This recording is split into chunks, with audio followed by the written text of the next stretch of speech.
We are standing up for America and for the American people, and we are also standing up for the world.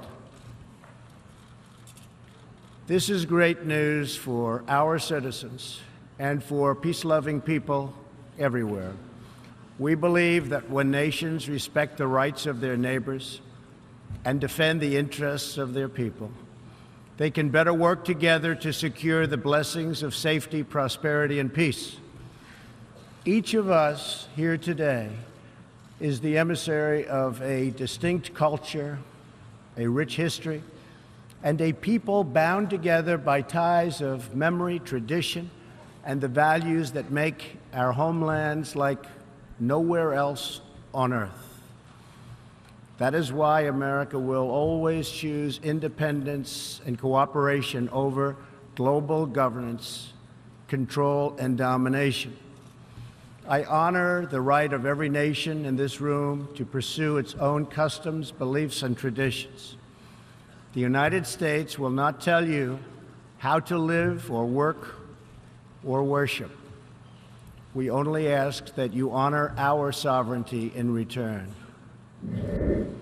I spoke before this body last year and warned that the UN Human Rights Council had become a grave embarrassment to this institution, shielding egregious human rights abusers while bashing America and its many friends.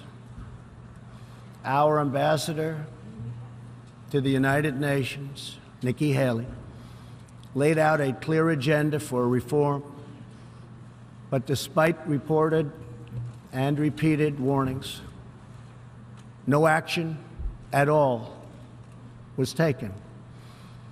So the United States took the only responsible course. We withdrew from the Human Rights Council, and we will not return until real reform is enacted.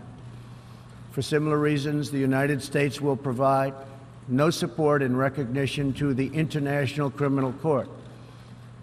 As far as America is concerned, the ICC has no jurisdiction, no legitimacy, and no authority.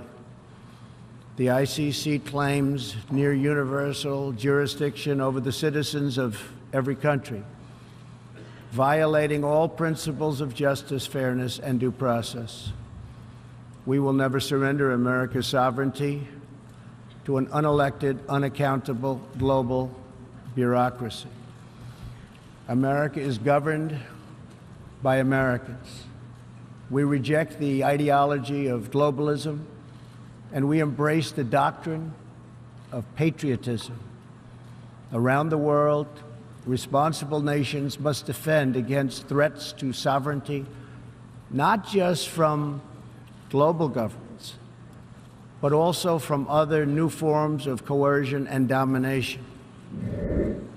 Currently, we are witnessing a human tragedy, as an example, in Venezuela. More than 2 million people have fled the anguish inflicted by the socialist Maduro regime and its Cuban sponsors. Not long ago, Venezuela was one of the richest countries on earth. Today, socialism has bankrupted the oil-rich nation and driven its people into abject poverty. Virtually everywhere socialism or communism has been tried, it has produced suffering, corruption, and decay. Socialism's thirst for power leads to expansion, incursion, and oppression. All nations of the world should resist socialism and the misery that it brings to everyone. In that spirit, we ask the nations gathered here to join us in calling for the restoration of democracy in Venezuela,